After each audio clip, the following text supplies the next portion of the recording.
नमस्कार, खबरों की खबर में आपका स्वागत है। किसान संगठन विरोध कर रहे हैं, प्रदर्शन कर रहे हैं, हंगामा कर रहे हैं। हम किसान संगठन की बात इसलिए कर रहे हैं क्योंकि ये जो आंदोलन चल रहा है वो किसानों का आंदोलन नहीं है, बल्कि किसान संगठनों का आंदोलन है। और ये संगठन में जो बैठे लोग हैं वो बिचौलिए हैं, दलाल हैं, और यही लोग किसानों की समस्या का समाधान नहीं होने दे रहे हैं। ये सारी जो स्थितियां पैदा हुई है उसमें दो वर्ग, एक तो किसान संगठन के वो लोग जो किसानों के और जो किसान के फसलों को, पैदावार को खरीदते हैं, उन दोनों के बीच दलाली करने वाले हैं। तो दूसरे वो हैं जो मोदी सरकार के विरोधी हैं, यानी विपक्षी पार्टियां हैं। इस पूरे आंदोलन में किसान कहीं नहीं है। जिस तरह से इस आंदोलन को हवा दे जा रही है, जिस तरह से भड़काया जा रहा है, उससे तो यही लगता है कि जब सरकार ने सारी मांगे मान ली तो इसके बावजूद आखिरकार ये लोग आंदोलन की चेतावनी क्यों दे रहे हैं। अगर किसान संगठनों की ही बात करें तो जब ये कानून बना था तो उस समय भी किसान संगठनों ने इसका विरोध किया था, विपक्षी पार्टियों ने इसका विरोध किया था। और किसान संगठनों में मूल तौर पर पश्चिमी उत्तर प्रदेश, हरियाणा और पंजाब के किसान संगठन हैं। इन किसान संगठनों ने जो विरोध किया था, उस समय जो इनकी मांग थी, अब सरकार ने उनकी सारी मांगें मान ली है। फिर भी ये सरकार के उस प्रस्ताव को ठुकरा रहे हैं, उस प्रस्ताव को स्वीकार करने के लिए तैयार नहीं है।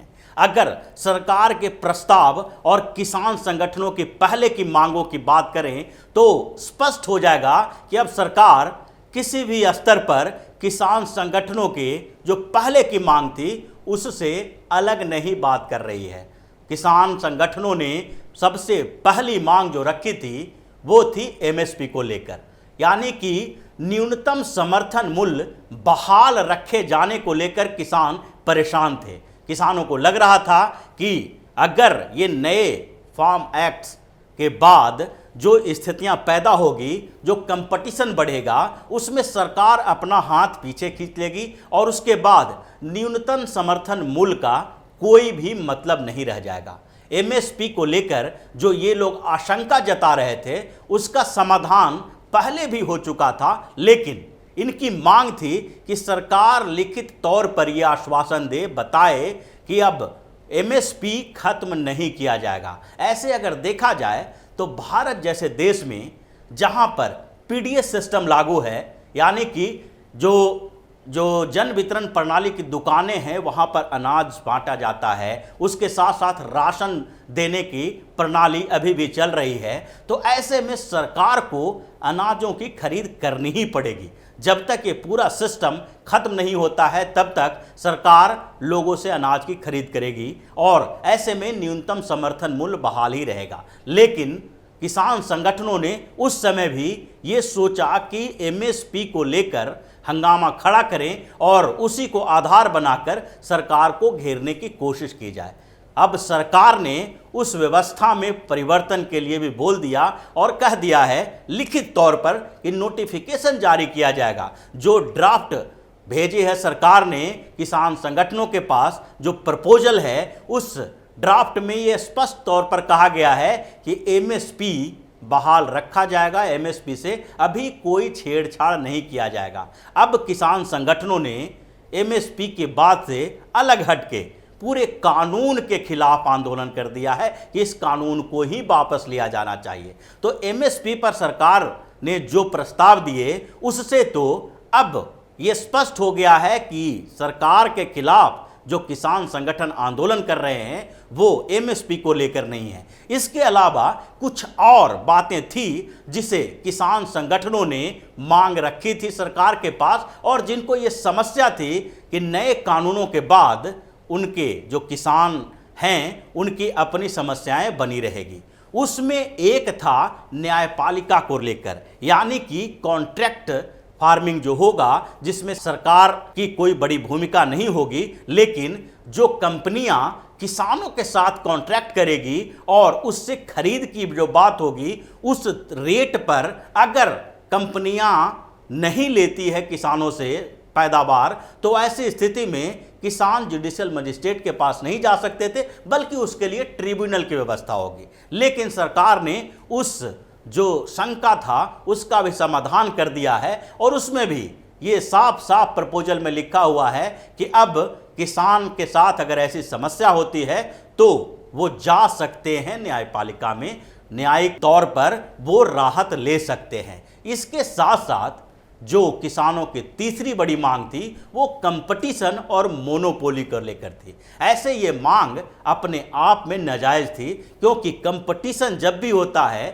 तो ऐसे में किसी एक का फायदा ही होता है और एक में वो किसान हो सकते थे, न कि कंपनी वाले या फिर जो कंपनियां किसानों के साथ कॉन्ट्रैक्ट करेगी, जो मंडियों के बदले किसानों से सीधी तरीके से खरीद करेगी, उसका फायदा नहीं हो सकता है। जैसा कि बरगलाया जा रहा है, बताया जा रहा है कि अगर कंपनियां सीधे तौर पर किसानों के से खरीद फरोख्त करेगी और उनकी जो मोनोपोली हो जाएगी, उसके बाद किसानों पर दबाव डाला जाएगा। लेकिन इसमें एक तरफ से बात बताई जा रही थी, किसानों की समस्या के बारे में तो कहा जा रहा था कि अगर कंपनी किसानों के साथ सीधे तौर पर जुड़ती है तो कंपनियों की मोनोपोली होगी। लेकिन इस बात को कभी उभारा नहीं गया कि अगर कंपनी किसानों के साथ जुड़ती है तो कंपनी भी एक नहीं होगी, बल्कि कंपनियां होंगी।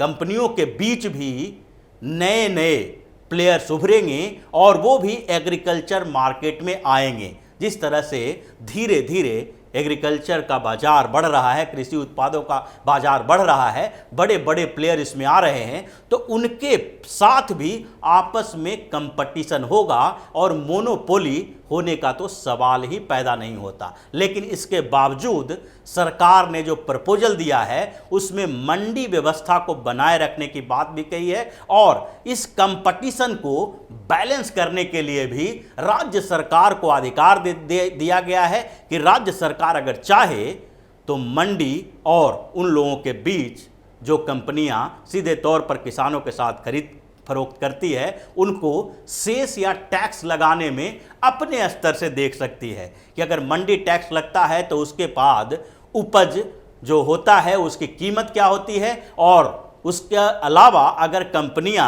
जो वहां पर रजिस्ट्रेशन करवाती है, रजिस्टर्ड करवाती है और वो अगर फसलों की खरीद फरोख्त करती है तो उसके ऊपर कितना टैक्स लगाया जा सकता है। जैसे इंटरनेशनल मार्केट में होता है और अंतर्राष्ट्रीय स्तर पर अगर कोई देश दूसरे देश में अपने सामानों की डंपिंग करता है तो ऐसे स्थिति में एंटी डंपिंग ड्यूटी लगाई जाती है, यानी उस देश के सामान को की कीमत को बढ़ाने के लिए सरकार अतिरिक्त टैक्स लगाती है। उसी तरह से केंद्र सरकार ने जो प्रपोजल दिया है उसमें राज्य सरकारों को यह अधिकार दे दिया है कि आप चाहें तो जो प्राइवेट प्लेयर्स हैं उसके ऊपर ज़्यादा टैक्स लगाएं ताकि सामान की कीमत, उनके उपजों की कीमत ज़्यादा हो और लोग चाहें तो मंडियों में भी अपने सामानों को बेच सकते हैं, उत्पादों को बेच सकते हैं। तो ये पूरी स्थितियां क्लियर है कि मंडी की व्यवस्था भी रहेगी, उसके साथ साथ दूसरे स्तर पर एमएसपी भी बहाल रहेगा, फिर उसके बाद न्यायपालिका वाली भी समस्या खत्म हो गई।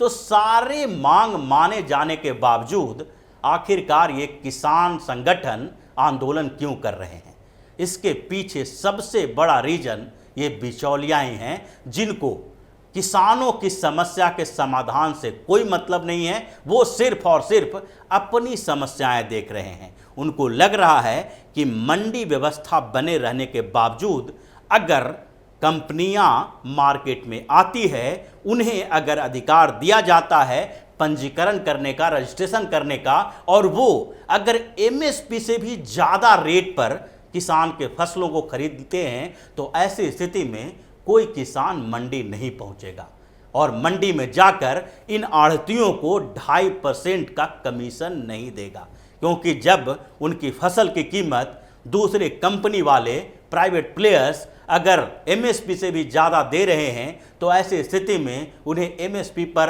अपनी फसल को बेचने और उसके साथ साथ इन आढ़तियों को 2.5% 3% कमीशन देने की क्या ज़रूरत है। तो सबसे ज़्यादा खतरा इन आढ़तियों को है जो पश्चिमी उत्तर प्रदेश, हरियाणा और पंजाब के मंडियों में बैठे हुए हैं और वही दलाल की भूमिका में रहते हैं, जो अभी किसानों को बरगलाकर अपने रसूख का इस्तेमाल कर ट्रैक्टर और ट्रॉलियों में भर के पंजाब, हरियाणा और उत्तर प्रदेश से दिल्ली के बॉर्डर पर लाकर रखे हुए हैं। ये उनके सारी व्यवस्थाएं कर रहे हैं और उनको इस बात के लिए मजबूर कर रहे हैं कि अगर आप यहाँ नहीं बैठोगे तो आगे से हमारा आपका संबंध खत्म हो जाएगा। और मंडी में जो सामान्य किसान मंडियों में अनाज ले जाते हैं वो आढ़तियों से कुछ कर्ज भी लेते हैं और ये कर्ज की ज़रूरत इसीलिए पड़ी है क्योंकि इन आढ़तियों ने ऐसा जाल बिछा दिया है कि उनको कभी पनपने का मौका ही नहीं देता है।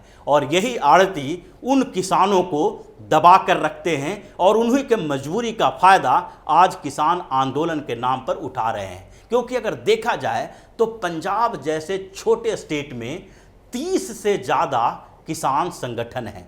30 से ज़्यादा संगठन होना इतने छोटे स्टेट में बहुत बड़ी बात है। यानी कि एक जिला में भी एक से ज़्यादा संगठन है, ब्लॉक लेवल पर संगठन बना लिए हैं। जितनी मंडियां हैं वो मंडियों में जो आढ़ती हैं वही किसान के नेता बने हुए हैं, जबकि वो किसान नहीं बल्कि दलाल हैं। तो ये बिचौलिए इस पूरे आंदोलन को संचालित कर रहे हैं जिसका इसमें अपना फायदा है। दूसरे स्तर पर इस पूरे किसान आंदोलन जिसको कहा जा रहा है, जबकि ये किसान संगठनों का आंदोलन है जिसमें किसानों को एक बलि का बकरा बनाया जा रहा है, उसके पीछे एक बड़ी राजनीति भी काम कर रही है और वो राजनीति विपक्षी पार्टियों की है। राहुल गांधी एक डेलीगेशन के साथ राष्ट्रपति रामनाथ कोविंद से मुलाकात करते हैं और वो किसानों को, यानी कि जो किसान संगठन के किसानों के प्रतिनिधित्व करने वाले हैं, उनको ये बोलते हैं कि अभी अगर खड़ा नहीं हुए तो कभी खड़ा नहीं हो सकते।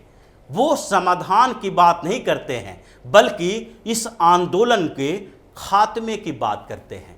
वो समाधान की तरफ नहीं बढ़ रहे बल्कि ये करने की कोशिश कर रहे हैं कि किसी भी तरह से मोदी सरकार को एक बार झुकने को मजबूर कर दें और वो किसान के नाम पर ही हो सकता है। जिस तरह से नागरिकता संशोधन कानून के समय में भी इन लोगों ने जब हंगामा शुरू किया, प्रदर्शन किया, आगजनी की, तो उस समय भी इनकी मांग यही थी कि कानून को वापस लिया जाए। सरकार ने कई बार सीएए पर बैठकें बुलाई, इन लोगों से बात करने को कहा और कहा कि अगर इस कानून में कोई समस्या आपको है तो इस कानून की समस्याओं का समाधान किया जा सकता है। लेकिन उस समय भी ये लोग अड़े थे कि ये जो सीएए है उसको वापस लिया जाए और वो आंदोलन खत्म हो चुका है लेकिन कानून वापस नहीं लिया गया, उसका कोई भी समाधान नहीं निकल पाया।